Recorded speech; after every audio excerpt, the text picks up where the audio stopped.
Let's just briefly go over some training others and teaching others at home, being a student at home and learning, and then some few little tips about live streaming. Okay, we're in weird times, and hopefully this has come to pass. We have teachers and instructors and professors and online instructors that are all at home now because they're going through isolation or self-isolation as best they can. We also have students and young people and college people also self-isolating, but that doesn't mean that the learning can just all of a sudden stop for the rest of forever, because you certainly don't want to go back and end up having to pick that all up over the summer and trying to catch up.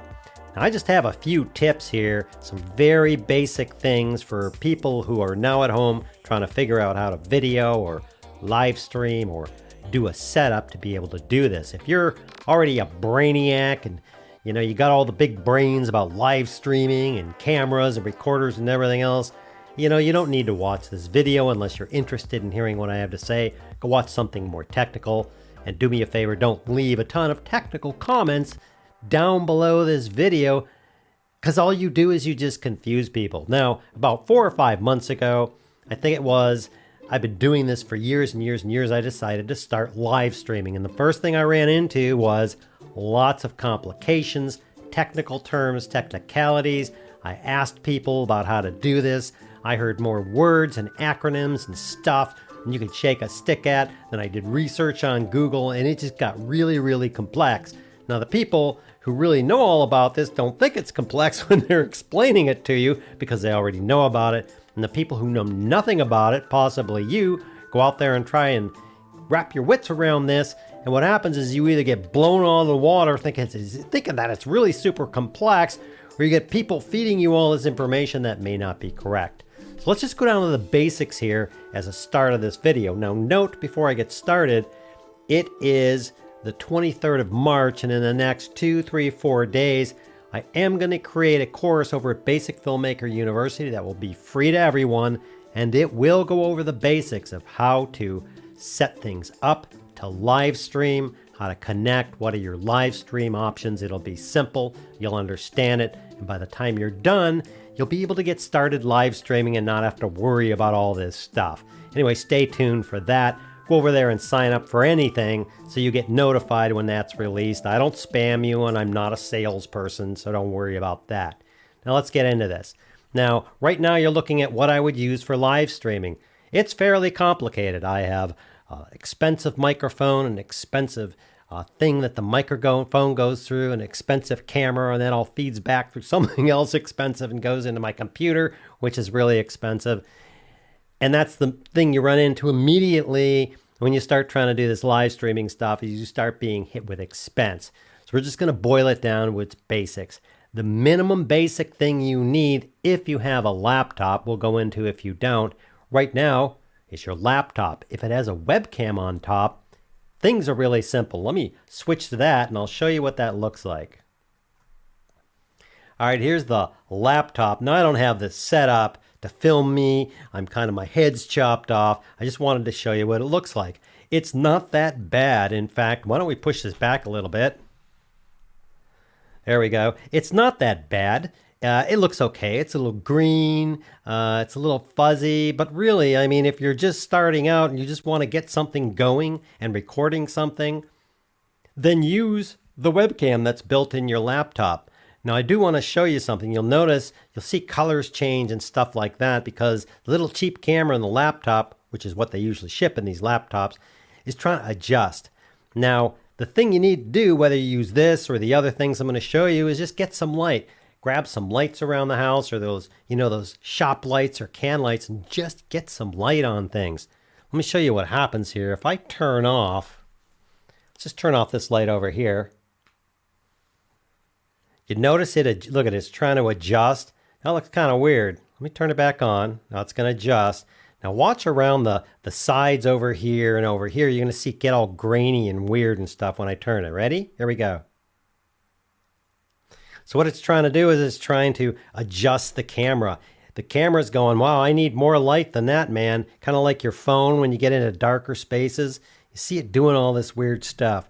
So that's the tip. No matter what you do and no matter what camera you use, I don't care if you're using a $10,000 camera, your phone over there, which by the way you can use, or your laptop up here with a little built-in cam, get some light. Cameras love light. Now the next option, let me switch back to this other view. Now the next option you can do, let me pull this back into frame here.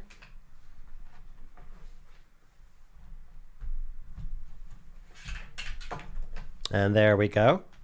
The next option you can do is you can buy, if you don't have a laptop with a built-in webcam, or you do have a laptop or you have a regular computer monitor, you can buy one of these little webcams and they just plug on to the top of your computer. What happens is they usually contain a microphone, not always, or you just use the microphone in your laptop. You just go into the USB, you're good to go, you're filming yourself, you're capturing yourself, and everything else. Now, the next thing you should know about both these webcams and the laptop is doing what I am absolutely purposely doing right now is I'm looking at that camera and I'm not looking at that camera. Watch what happens. I'm sitting here and I'm talking to this camera, or I'm sitting down here and I'm reading notes and everything else. I'm not making a connection with the people who are right there, you. The same thing for a camera up here.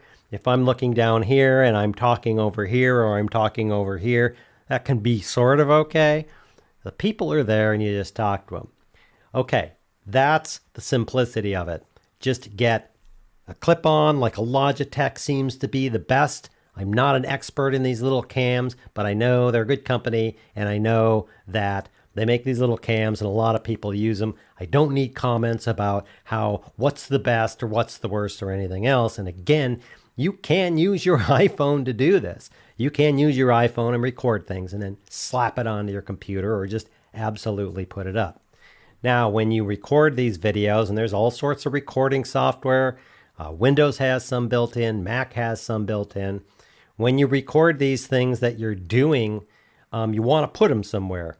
Now, you can put them on YouTube, you can put them on Facebook, and it's not really hard. YouTube, you need a Gmail account. If you don't have one, go make one. And then you create a YouTube account and you can just upload your videos to there.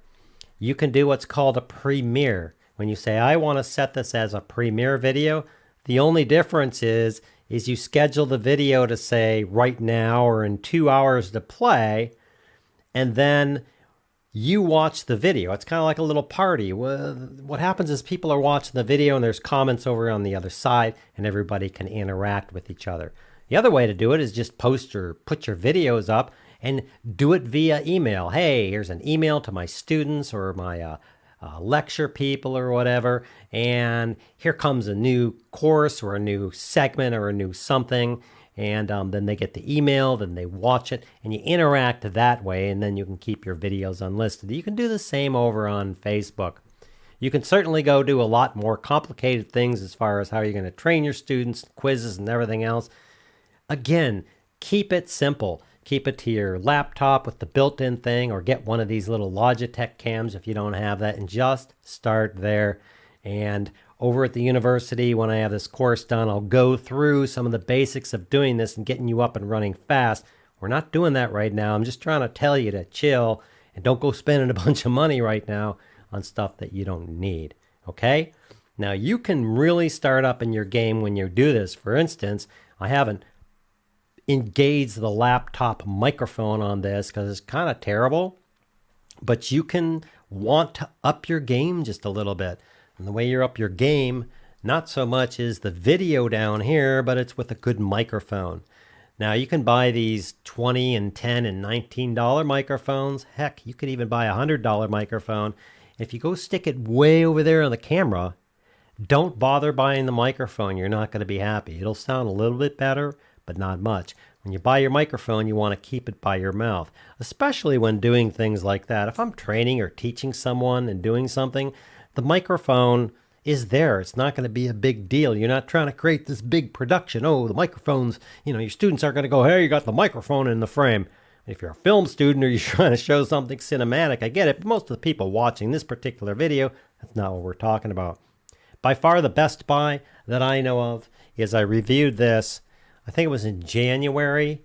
This is the Rode USB Mini for podcasters or people trying to record video there and doing this thing in front of their computer, this is going to be the best bang for your buck. When you go off and you buy these $24 and $10 and $5 microphones, you're going to get a little bit. If that's all you got, okay. But again, I don't care if you buy a $1,000 microphone. If you're going to stick it 3 or 4 or 5 feet away on that camera over there, just use your iPhone because it's closer to your face. If you are going to podcast, you want something that lasts and you want something that's built, this Rode USB Mini by far for $99 is by far at this date of the 23rd of March 2020. This is the best money versus what you get for it, bar none on the market, in my opinion. You hook your cable back here that's supplied, you stick it into your computer goes great, and then you're sitting here with your USB Mini and you're talking in this. It has everything built in. It has the control for the volume built in. You can hook headphones up to it and listen to it. It even has what they call a pop filter. You see these furry things or these things on here to keep the P's and the E's from popping. It's built in. This unit is awesome. You just plug it in and it goes. Best bang for your buck. And that's as far as I would go at this point if you're wanting to up your audio. Again, keep it simple. No one knows who you are. We're all trying to figure this out. Your students may know who you are. No one's going to come back if they have any brains and say that, you're doing your videos and, boy, they don't have a cinematic quality, or, your lighting looks a little bit off compared to the last movie I saw. Don't worry about it. Don't worry about being in front of the camera. Just relax. Just talk to the people that are sitting there. Just envision the fact that you're talking to a class or a number of people, like I'm talking to you, and chill. Don't invest a ton of money in this. You can go ahead and wait for the course, and I'll show you all the different levels of how to do this and all the different simplicities and how to set up your live streaming without going into these huge productions where they're switching cameras and everything all over, which you don't probably need. That's the basics of teaching and learning, and a little bit on doing live streaming. I hope you go over to the university so I can show you how to do that. And in the meantime, if you're a teacher, hey, chill. Just take it easy on your students. Cut them a little slack. It's a tough time. They're trying to figure out how to learn at home. If you're a student, cut your teacher, your professor, or whoever you're learning from, your instructor, cut them some slack. They're trying to figure this out. They're trying to benefit you by figuring it all out, possibly spending their own money to make this happen. So everybody just cut everybody some slack. I hope that helps. Thanks for watching. If there's anything I can do for you, let me know in the comments below, and we'll see you next time.